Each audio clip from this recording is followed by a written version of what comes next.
मध्य प्रदेश की राजनीति एक बार फिर परवान पर है। कारण भी साफ है क्योंकि 4 सीटों पर उपचुनाव हुए हैं। जी हां, जनता का जो मत है वो अब ईवीएम मशीनों में कैद है। लेकिन कहा यह जा रहा है कि ये एक तरह से भारतीय जनता पार्टी जो कि सत्तारूढ़ दल है उसके लिए लिटमस टेस्ट भी है। किस तरह से मध्य प्रदेश में उपचुनाव का माहौल बना, मध्य प्रदेश की सरकार के तमाम मंत्रियों ने अलग अलग विधानसभा वार अपना डेरा डाला और किस तरह से आने वाले कल में ये राजनीति की दशा और दिशा तय करेंगे उपचुनाव, तमाम मसलों पर बात करेंगे। और आने वाले दिनों में जो पंचायत चुनाव की आहट हुई है उसे लेकर क्या है भारतीय जनता पार्टी की पुख्ता रणनीति, वो भी जानने समझने की कोशिश करेंगे। आज एमपी न्यूज के इस खास सेगमेंट में मेहमान के तौर पर हमारे साथ मौजूद हैं भारतीय जनता पार्टी के कद्दावर नेता और मध्य प्रदेश के ग्रामीण विकास एवं पंचायत मंत्री श्री महेंद्र सिंह सिसोदिया जी। सिंह साहब, आपका बहुत बहुत स्वागत है एमपी न्यूज के इस खास सेगमेंट में। सिसोदिया जी के बारे में कहा जाता है कि वो राजनीति को बहुत गहराई से नापते भी हैं और जन सेवा के जरिए जनता के दिलों को जीतने का जो जरिया है वो उनके पास है। यही वजह है कि वो लगातार जीत का मंत्र जो है जनता में, लोकतंत्र में फूंकते आ रहे हैं। हाल ही में उपचुनाव हुए हैं, सीधी बातचीत की शुरुआत उपचुनाव से करते हैं। माननीय मंत्री जी, उपचुनाव हुए हैं और 3 विधानसभा सीटें रहीं, 1 लोकसभा सीट रही। भारतीय जनता पार्टी ने बहुत पुख्ता रणनीति भी बनाई, सरकार भी पूरी तरह से कहा जा सकता है कि जनता का दिल जीतने के लिए मैदान में रही। आप खुद लगातार सक्रिय रहे, आपका क्या आकलन है? क्योंकि अब तो वोट जो है ईवीएम मशीनों में बंद हैं, तो किस तरह से आप एनालिसिस बनाते हैं? देखिए, ये चुनाव इसलिए महत्वपूर्ण अधिक है क्योंकि शिवराज सिंह जी की जो परफॉर्मेंस आई है, सरकार ने जो कार्य किए हैं, जैसा आपने कहा कि एक लिटमस टेस्ट के रूप में देखा जाना चाहिए। और निश्चित रूप से मैं कहूँगा कि अगर हम कंपेयर करें 15 महीनों की कमलनाथ जी की सरकार को और 15 महीने की शिवराज सिंह जी की सरकार को, तो ज़मीन आसमान का फ़र्क आपको देखने को मिलेगा।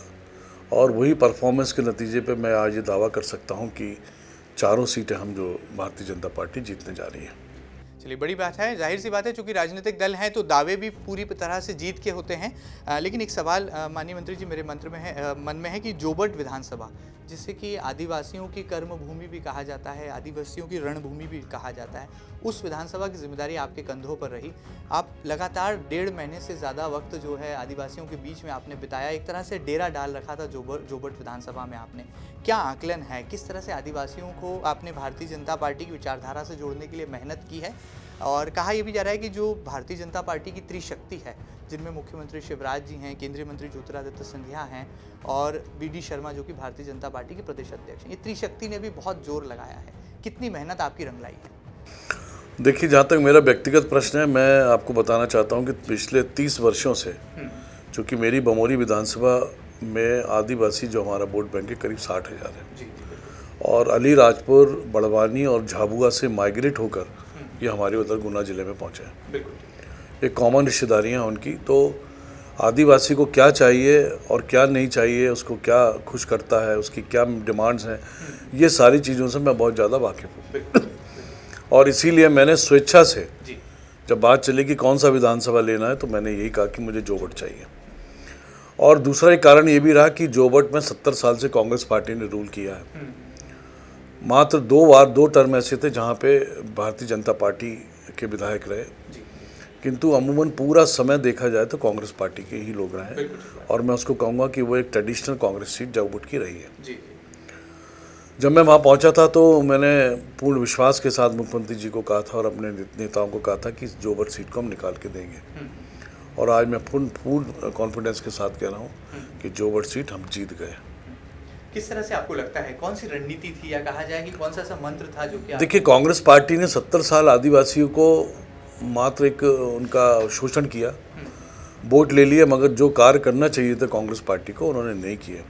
और वही भारतीय जनता पार्टी ने अल्प समय में, चाहे नरेंद्र मोदी जी हों प्रधानमंत्री जी, चाहे शिवराज सिंह जी हों, चाहे भारतीय जनता पार्टी हो, आज सड़कें बनी है तो माननीय अटल बिहारी वाजपेयी जी की देन है, प्रधानमंत्री सड़क योजना। आज प्रधानमंत्री आवास, जो एक गरीब का सपना होता है कि टूटी झोपड़ी में ना रहे, वो उसके पक्का मकान हो, सपने को भी मोदी जी ने पूरा किया है। राशन की जहाँ बात है तो तमाम सारी ऐसी योजनाएं हैं जो भारतीय जनता पार्टी की सरकारों ने आदिवासियों के कल्याण के लिए चलाई। और मेरे को याद है कि जब कमलनाथ जी मुख्यमंत्री थे, मैं उनके उनके कैबिनेट में भी मंत्री था। आदिवासियों की जब हम बात करते थे कि सब राशन की पर्चियाँ नहीं है, तो उत्तर ये आता था या नियम में नहीं आता। किंतु वही शिवराज सिंह जी आने के बाद 36 लाख लोगों की राशन की पर्चियाँ उनको बंटवाएं जिनके पास राशन नहीं पहुंच पाता था।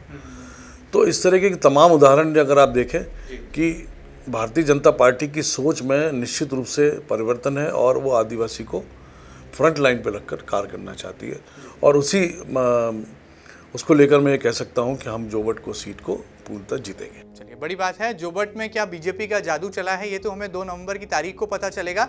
लेकिन मंत्री महेंद्र सिंह सिसोदिया जी का ये दावा है कि जोबट में भारतीय जनता पार्टी की रणनीति पूरी तरह से आदिवासियों का दिल जीतने में कामयाब रही है। बहरहाल आने वाले दिनों में ये तय हो जाएगा कि किस तरह से राजनीति किस तरफ जो है करवट लेती है। आगे बढ़ते हैं माननीय मंत्री जी, आपके पास एक बड़ा मंत्रालय है जिसमें ग्रामीण विकास की बात होती है, पंचायतों के कहा जाए कि पुनर्जीवन की बात होती है, कहा जाए कि विकास का एक जो मूलभूत ढांचा है भारत जैसे कृषि प्रधान देश में, उसको क्रियान्वित करने की बात होती है। आने वाले दिनों में कहा जा रहा है कि उपचुनाव की ये खत्म होने के बाद, गिनती वोटों की खत्म होने के बाद जल्द ही पंचायत चुनाव होने हैं।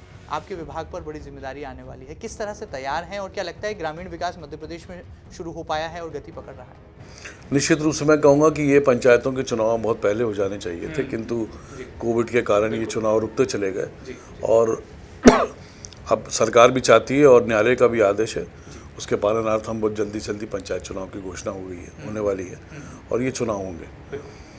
जहाँ तक मध्य प्रदेश के ग्रामीण विकास की बात है, मैं कहूँगा कि प्रधानमंत्री जी का संकल्प है कि मध्य प्रदेश को ही नहीं बल्कि पूरे देश में आत्मनिर्भर भारत बनाया जाए, और मुख्यमंत्री जी का भी संदेश है कि नहीं, हमको मध्य प्रदेश को ग्रामीण विकास के माध्यम से किस तरह से आत्मनिर्भर बनाया जाए उस पर हमको कार्य करना है, और हम लोग उस पर कार्य कर भी रहे हैं। बहुत सारी योजनाएं हैं जो अभी पटल पे आने वाली हैं, जनता के सामने आने वाली हैं, चाहे हमारे स्व सहायता समूह के ग्रुप्स की महिलाएं हों, चाहे उनका आर्थिक उत्थान हो, चाहे ग्रामीण विकास में अभी मैंने नए जो नवाचार किए हैं, उसमें जो बच्चे टाट पट्टी पे बैठ के खाना खाते थे या पढ़ते थे, हमने कहा नहीं, मनरेगा के माध्यम से उनको बेंचेस और टेबल दी जाए जिससे उसी पे बैठें और उसी पे बैठकर खाना खाएं। प्रत्येक गांव में शमशान घाट मुक्ति धाम होने चाहिए, स्कूल्स की बाउंड्री वॉल है।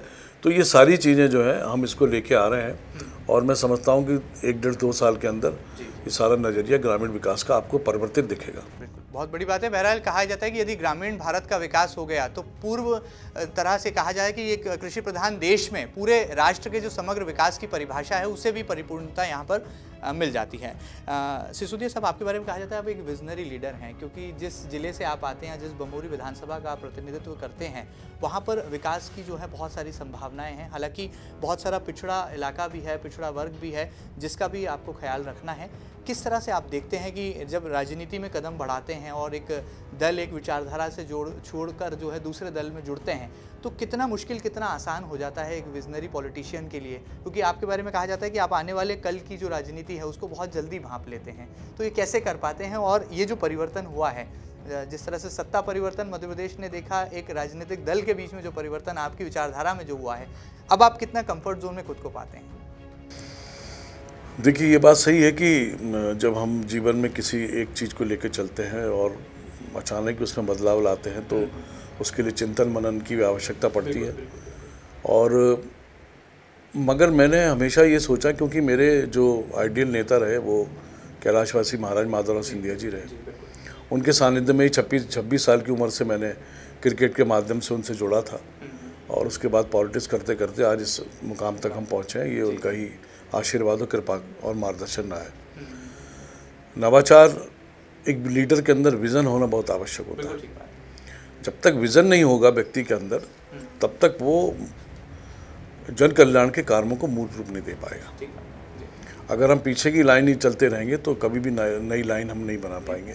मेरा सोच ये रहता है कि नई लाइन की, पुरानी लाइन के साथ साथ नई लाइन्स भी हम डेवलप करें जो पब्लिक के कल्याण के लिए हों। तो उसी उद्देश्य को लेकर मैं आगे बढ़ रहा हूँ, और मुझे विश्वास है कि बहुत सारी चीज़ें जो कांग्रेस में नहीं होती थी, आज मुझे नई तरीके से भारतीय जनता पार्टी में देखने को मिल रही हैं, और मैं बहुत कंफर्ट जोन में अपने आप को महसूस कर रहा हूँ। भारतीय जनता पार्टी के सभी नेताओं का, कार्यकर्ताओं का, साथियों का जो लगाव और अपनापन हमको देखने को मिल रहा है, वो निश्चित रूप से अपने आप में एक बहुत ही कहूँगा कि सकारात्मक पहलू हमारे जीवन का है। चलिए, बड़ी बात है। राजनीति में खेल भावना होना भी बहुत ज़रूरी है और एक खिलाड़ी के अंदर यदि खेल भावना है तो वो हार जीत नहीं बल्कि जनता की सेवा को प्राथमिकता के साथ आगे बढ़ाता है और शायद यही वजह है कि विज़न भी वहाँ पर जो है काम कर जाता है, क्योंकि जनता जो है सही विज़न यदि सही दिशा जनता को दे दी जाए तो जनता का विकास भी होता है और समाज भी जो है आने वाले दिनों में नवाचार से जुड़ पाता है। आपने नवाचार की बात की तो सिंधिया राजघराना हमेशा से इनोवेशन के लिए जाना गया है। हमारे देश में जितने रेवोल्यूशनरी फैसले होते हैं उसमें सिंधिया राजघराने का एक अलग योगदान रहा है। सिंधिया राजघराने की परछाई भी आप हैं। अब महाराज जो कि केंद्र में मंत्री हैं ज्योतिरादित्य सिंधिया, उनके भी बहुत निकटतम आप नेता माने जाते हैं। किस तरह से ये पॉलिटिकल केमिस्ट्री आपकी आगे बढ़ती है, क्योंकि मध्य प्रदेश में जब हम देखते हैं कि सिंधिया जी की आहट होती है तो आप जैसे जो थिंक टैंक वाले पॉलिटिशियंस हैं उनका नाम जो है सबसे आगे आता है। किस तरह से आप इसको महसूस करते हैं? देखिए, आपने सिंधिया परिवार की बात की तो मैं आपको बताना चाहूँगा कि वो परिवार बहुत ही विजनरी परिवार रहा है। जब इंजीनियरिंग कॉलेज नहीं होते थे तब उन्होंने इंजीनियरिंग कॉलेज डेवलप किए थे, बच्चों के पढ़ने के लिए स्कूल्स डेवलप किए थे और श्योपुर से लेकर ग्वालियर तक नैरो गेज जो ट्रेन उन्होंने वहाँ अपने क्षेत्र के लोगों के लिए चलाई थी। तो ये सारी चीज़ें ये इंगित करती हैं कि उनके पास एक विज़न था और हम अपनी जनता को किस तरीके से आगे ला सकते हैं, नवाचार कैसे कर सकते हैं, ये सिंधिया परिवार में रहा है। चाहे वो पूर्व कैलाशवासी महाराज रहे हों, चाहे माधव महाराज रहे हों और चाहे महाराज ज्योतिरादित्य सिंधिया जी हों। मैं आपको बताऊं कि आज एयरलाइंस को देख लें आप, जो सिविल एविएशन डिपार्टमेंट डम पड़ा हुआ था, तो कहते हैं ना कि व्यक्ति कुर्सी से व्यक्ति नहीं चमकता, व्यक्ति से कुर्सी चमकती है। तो वही बात ज्योतिरादित्य सिंधिया जी ने साबित करके दिखाई कि अगर एक कुशल नेतृत्व अगर उस कुर्सी पर बैठा है तो वो विभाग निश्चित रूप से चमकता है। और आप देखें कि सिविल एयरलाइंस का जो सिविल एविएशन का जो आज पूरा ढांचा स्ट्रक्चर था वो किस तरीके से 4-5-6 महीने अल्प समय में पूरा महाराज सिंधिया जी ने उसको पूरा रिस्ट्रक्चर्ड कर दिया और आज नवाचार ही नवाचार उस डिपार्टमेंट में देखने को मिल रहा है। तो ये सारी चीज़ें हमने अपने लीडर से सीखी हैं और उसी को मैं चाहता हूँ कि अपने जीवन के जो भी जीवन बचा कुचा है उसमें मैं लगाऊं और जनता के कल्याण के लिए हम अपना इनोवेटिव आइडियाज़ के साथ आगे बढ़ें। चलिए, बड़ी बात है। एक डायनामिक लीडर हैं ज्योतिरादित्य सिंधिया, इसमें तो कोई शक नहीं है, लेकिन वो डायनामिज्म जो है वो उनके साथ साथ उनके जो नेता हैं या कहा जाए जो उनके फॉलोअर लीडर्स हैं उनमें भी नजर आता है और शायद महेंद्र सिंह सिसोदिया उन्हीं तमाम लीडर्स में से एक हैं जो कि अपने विजनरी सिंधिया महाराज से भी सीखते हैं और कैसे नवाचार के साथ मध्य प्रदेश का विकास हो, जनता की बात हो, ये भी उसका पूरा ख्याल रखते हैं। मंत्री जी, आपके बारे में कहा जाता है कि आप गुना में जो हैं सिंधिया जी की नाक, आँख, कान सब कुछ आप हैं। यदि गुना में पत्ता भी गिरता है तो वो महेंद्र सिंह सिसोदिया जी के मार्फत जो है सिंधिया जी तक पहुंचता है उसकी खबर। इस बातों में कोई सच्चाई है? नहीं, बिल्कुल ऐसा बिल्कुल भी सही नहीं है, क्योंकि जहाँ तक मैं समझता हूँ कि माननीय सिंधिया जी सभी लोगों को, सभी कार्यकर्ताओं को और अपने क्षेत्र के लोगों को उतना ही तवज्जो देते हैं जितनी वो मुझे भी देते हैं। और ऐसा नहीं है कि हम उनसे कोई बात कहें, अगर गलत बात कहेंगे तो वो उसको रीचेक भी करते हैं और गलत बात है तो हमको भी टोकते हैं और अगर सही बात है तो निश्चित रूप से मदद भी करते हैं। तो मैं ये नहीं कहूँगा कि मेरे हिसाब से चलते हैं, मगर हाँ, मैं उनके फादर के साथ रहा हूँ, उनके फादर का प्रतिनिधि रहा, इनके साथ भी रहा। और कोई भी लीडर जब आगे बढ़ता है, कोई भी कार्यकर्ता आगे बढ़ता है तो लीडर उसमें देखता है कि इसकी कैपेसिटी कितनी है, इसकी कैपेबिलिटी कितनी है। तो हो सकता है उन्होंने मेरी कैपेसिटी और कैपेबिलिटी को आंका हो और उन्होंने माना हो कि नहीं, इनमें दम है, इनको आगे बढ़ाया जा सकता है, तो इसीलिए जो शायद आप पर इतना विश्वास करते हैं। चलिए, बड़ी बात है। दूरदृष्टि और पक्का इरादा भी है और राजनीति में लगता है कि यही एक विश्वसनीय पहलू होता है कि जनता के बीच में जो आप बात कहते हैं, जो वादे करते हैं, यदि उन्हें साकार कर देते हैं तो देश का कितना ही बड़ा राजघराना क्यों ना हो, आपके कर्म के आगे वो भी जो है अपना फैसला इंगित कर देता है। माननीय मंत्री जी, हमने ये भी सुना है कि गुना जिले में जब दिग्विजय सिंह जी के परिवार से या तो जयवर्धन सिंह आते हैं या लक्ष्मण सिंह जी का दौरा होता है तो आपको बड़ा गुस्सा आता है। ये राजनीतिक चर्चाएं रहती हैं, इसमें कितनी सच्चाई है? कि आपको लगता है कि कहीं आपके क्षेत्र में कोई हाईजैकिंग तो नहीं कर रहे हैं दिग्विजय सिंह जी, ऐसा आपको कहीं कोई फील होता है या किस तरह से पॉलिटिकल इक्वेशंस को आप देखते हैं? देखिए, अगर हम अपने क्षेत्र में कार्य कर रहे हैं तो कोई व्यक्ति नहीं है जो हमारे क्षेत्र के लोगों को हाईजैक कर ले जाएगा। राजनीति है, जब हम एक पार्टी में थे तब वो कम आते थे, आज विरोधी पार्टी में है तो वो भी चाहते हैं कि गुना और बमोरी जहाँ भारतीय जनता पार्टी की जड़ें मजबूत हैं वहाँ कांग्रेस की जड़ें मजबूत हों, तो इसमें कोई गुस्सा आने की कोई बात नहीं है। मैं हमेशा इस चीज़ को चैलेंज के रूप में लेता हूँ और बहुत स्पोर्टिंग नहीं लेता हूँ। और मैं भी उनके रावगढ़ क्षेत्र में जाता हूँ, रावगढ़ में भी जाता हूँ, चांचौड़ा में भी जाता हूँ और आने वाले समय में और भी जाऊँगा। तो इसमें गुस्सा होने की क्या बात है। तो चैलेंज अगर वो देंगे तो आप हर चैलेंज को 100%। मैं तो हर जीवन की हर चुनौती को स्वीकार करता हूँ और आज इस मुकाम पे हूँ तो अपने साहस के दम पे हूँ, अपने करेज के दम पे हूँ और अपनी आत्म इच्छा शक्ति के दम पे हूँ। तो ये जो निडरता है, ये जो दबंगता है, ये किस तरह से आपको जो है राजनीति में और आगे बढ़ने के लिए प्रेरित करती है? क्योंकि जब ये तो मेरे ब्लड में ही है। ये निडरता साहस मेरे परिवार से मुझे प्राप्त हुआ है और मेरे दादाजी स्वर्गीय सागर सिंह जी सिसोदिया 2 टर्म के विधायक रहे, फ्रीडम फाइटर रहे, उनका एक बड़ा कैरियर रहा फ्रीडम मूवमेंट में, बहुत डैशिंग व्यक्ति थे वो। इसी तरह मेरे फादर कोऑपरेटिव मूवमेंट के लीडर रहे और तो ये सारी चीज़ें मैंने अपने जीन्स में पाई हैं।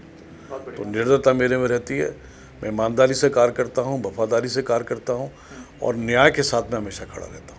बड़ी बात है, कर्मवीर भी हैं और जो पराक्रम और साहस का स्थान सियासत की दुनिया में देखा जाता है वो कुछ यहाँ पर गुण नजर आते हैं मध्य प्रदेश सरकार के कैबिनेट मंत्री श्री महेंद्र सिंह सिसोदिया जी में। हालांकि राजनीति को विरासत से ज्यादा वो कर्म से जोड़ते हैं, क्योंकि जनता की जितनी सेवा की जाए उतना जो है प्रतिफल जनता जो है हमें देती है। आगे आने वाले दिनों में क्या आपका विजन है? क्योंकि बमोरी विधानसभा का विकास की जब बात होती है तो एक चुनौतीपूर्ण हालात, मैंने कहा कि जिस तरह से आदिवासी बहुल वहाँ पर इलाका है तो बड़ा मुश्किल हो जाता है और उनके बीच में विकास की मूल पर कहा जाए अवधारणा को उतारना वो भी उतना चैलेंजिंग होता है। कैसे आप कर पाते हैं इसको? मैं स्वीकार करता हूं कि अभी मेरी विधानसभा क्षेत्र में बहुत कार्य करना है जी। किंतु अगर पिछले 10 वर्षों का हम डेवलपमेंट उठा के देखें तो चाहे वो पीने का पानी का क्षेत्र हो, चाहे सिंचाई हो, चाहे हमारा इलेक्ट्रिसिटी का काम हो, चाहे रोड्स का काम हो, इंफ्रास्ट्रक्चर का, इसमें बहुत इम्प्रूवमेंट हुआ है। अभी और काम करना है, मगर मेरे ये विभाग में आने के बाद तो मैं समझता हूँ कि रिकॉर्ड तोड़ काम हुआ है और आने वाले समय में भी चाहे सरकार किसी की बने, मैं विधायक रहूँ या ना रहूँ, किंतु जनता बमोरी की हमेशा सुखी रहेगी और उसके विकास के लिए मैं सदैव काम करता रहूँ। चलिए, बड़ी बात है, जनता के प्रति समर्पित भी हैं और शायद यही खूबी होती है किसी राजनेता की, वो जनता का दिल जीतना भी जानता है और विकास की अवधारणा से अपने क्षेत्र को जोड़ना भी जानता है। बहुत सारा समय लिया हमने लिया आपका मंत्री जी, जाते जाते क्या कहेंगे? पहले श्रम मंत्री थे आप पूर्व की सरकार में, अब जो है ग्रामीण विकास पंचायत, किस तरह से आपका जो एक पर्सोना है, पॉलिटिकल पर्सोना, उसका जो है पूरा टैलेंट जो है आपने इन विभागों में झोंकने की पूरी कोशिशें की हैं और आने वाले दिनों के लिए क्या कुछ लक्ष्य अपने तय कर रखे हैं? मैंने जैसा बताया कि जब लेबर मिनिस्टर था तब भी मैंने काम किया, मगर अल्प समय मुझे मिला जी। और अभी ग्रामीण पंचायत मंत्री हूँ तो अभी भी मुझे 15-17 महीने ही हुए हैं कार्य करते हुए। बहुत बड़ा विभाग है, बहुत जिम्मेदारियाँ हैं और संपूर्ण ग्रामीण परिवेश का जो डेवलपमेंट है वो मेरे विभाग से जुड़ा हुआ है। तो जैसा मैंने आपको बताया कि बहुत सारी चीज़ें हैं जो अभी होनी है और जो सामने आपके आनी है, काम उस पर तीव्रता से चल रहा है। कोविड के कारण थोड़ा हम पिछड़ गए थे, किंतु अब फिर हम स्पीड पे आ गए और आप देखेंगे कि आपको ग्रामीण विकास में एक अभूतपूर्व मूलभूत परिवर्तन आपको देखने को मिलेगा। मतलब ब्लूप्रिंट तैयार है, हम ये कहा जा सकते हैं। जी जी जी। एक सवाल और मेरे जहन में था, जाते थे पूछना चाहूँगा, कहा जा रहा है कि जो मिशन 2023 है, यानी कि जो अगला विधानसभा चुनाव है, वो कहा जा रहा है कि ज्योतिरादित्य सिंधिया जैसे एक युवा चेहरे के नेतृत्व में भी लड़ा जा सकता है और भारतीय जनता पार्टी में अंदर खाने इस बात का मंथन भी चल रहा है। क्या आप तक ये बातें पहुँचती हैं या आपका व्यक्तिगत मत क्या है इसे लेकर? देखिए, भारतीय जनता पार्टी ऐसी पार्टी है जिसमें किसी का नेतृत्व नहीं चलता, सिर्फ एक चीज़ का नेतृत्व चलता है, वो संगठन का। संगठन जो निर्णय लेगा, आज की वर्तमान स्थिति में हमारे माननीय मुख्यमंत्री शिवराज जी भी बहुत जोरदार काम कर रहे हैं और पार्टी जो चाहेगी उसको आगे लाएगी, पार्टी जिसको चाहेगी उसके नेतृत्व में चुनाव लड़ेगी। हम सब भारतीय जनता पार्टी के साथ पूरी आत्मा से जुड़ चुके हैं, जो उनका आदेश होगा संगठन का वो हम मान करेंगे। चलिए, बड़ी बात है, तन भी समर्पित और मन भी समर्पित, क्योंकि राजनीति में कहा जाता है कि संगठन है तो यहाँ सियासत में शक्ति भी है और जब सत्ता की बारी आती है तो संगठन जो है वो अपनी भूमिका सशक्त ढंग से निभा पाता है। जाते जाते मध्य प्रदेश की जनता को क्या संदेश आप देना चाहेंगे इस मुहाने पर, जब उपचुनाव की वोटों की गिनती में अब जो है महज 48 घंटों का वक्त बचा है और आने वाले कल के लिए जनता किस तरह से खुद को तैयार रखे? मैं मध्य प्रदेश की जनता को यही संदेश देना चाहूँगा कि ऐसी पार्टी को चुने जो आपके जन कल्याण के कार्यों को करे, आपकी भावनाओं का आदर करे, क्षेत्र के विकास के लिए आगे करे और ऐसा नेतृत्व होना चाहिए उस पार्टी के अंदर जो ज़मीन की तरफ देखे, ना कि ऊपर आकाश की तरफ देखे। इन्हीं शब्दों के साथ मैं यही कहूँगा प्रदेश की जनता को कि मध्य प्रदेश की जनता खुशहाल रहे और हमारी भारतीय जनता पार्टी माननीय शिवराज सिंह जी के नेतृत्व में बहुत अच्छा कार्य कर रही है और 2023 में भी हमें पूर्ण विश्वास है कि भारतीय जनता पार्टी की सरकार पुनः स्थापित मध्य प्रदेश में होगी। चलिए, बहुत बड़ी बात है। जमीनी धरातल से भी जुड़े हैं और वास्तविकता को भी जानते समझते हैं। शायद यही वजह है कि कैबिनेट मंत्री की भूमिका भी बहुत अच्छे ढंग से निभा रहे हैं। और जब संगठन ने जिम्मेदारी दी एक आदिवासी बहुल जोबट विधानसभा की, तो वहां पर भी जो है रणनीति के साथ भारतीय जनता पार्टी का कमल खिलाने के लिए लगातार 1.5 महीने से डटे रहे मंत्री श्री महेंद्र सिंह सिसोदिया। चूंकि नाम ही महेंद्र है तो कहा जाता है कि जब इंद्रों को वश में कर लिया जाए और कहा जाए इंद्रों पर जो है नेतृत्व कर लिया जाए, तो राजनीति में कहीं हार नाम का जो शब्द है वो पीछे छूट जाता है। और विरासत में भले ही क्यों ना जनसेवा मिली हो, लेकिन जनता की सेवा को पूरी तरह से समर्पित नजर आते हैं कैबिनेट मंत्री श्री महेंद्र सिंह सिसोदिया। उम्मीद करते हैं कि इस दीपोत्सव के त्यौहार पर आपको एक खास बातचीत पसंद आई होगी और इस खास बातचीत के दौरान जो तमाम पहलू निकल कर आए हैं वो जरूर आने वाले कल में मध्य प्रदेश के विकास की नई अवधारणा को छू पाएंगे। एमपी न्यूज के इस खास सेगमेंट में फिलहाल इतना ही। और मैं भी मध्य प्रदेश की जनता को दीपावली की बहुत बहुत शुभकामनाएं देता हूं। चलिए, बड़ी बात है। दीपावली की शुभकामनाओं के साथ ये खास कार्यक्रम आपको कैसा लगा हमें जरूर बताइएगा और ताजा तरीन खबरों के लिए लगातार बने रहिएगा आपके अपने न्यूज चैनल एमपी न्यूज के साथ। फिलहाल दीजिए इजाजत, नमस्कार। एमपी की नब्ज, एमपी का हाल, मध्य प्रदेश की हर खबर एमपी न्यूज टीवी के साथ। लगातार खबरों के लिए सब्सक्राइब करें हमारा YouTube channel MP news TV.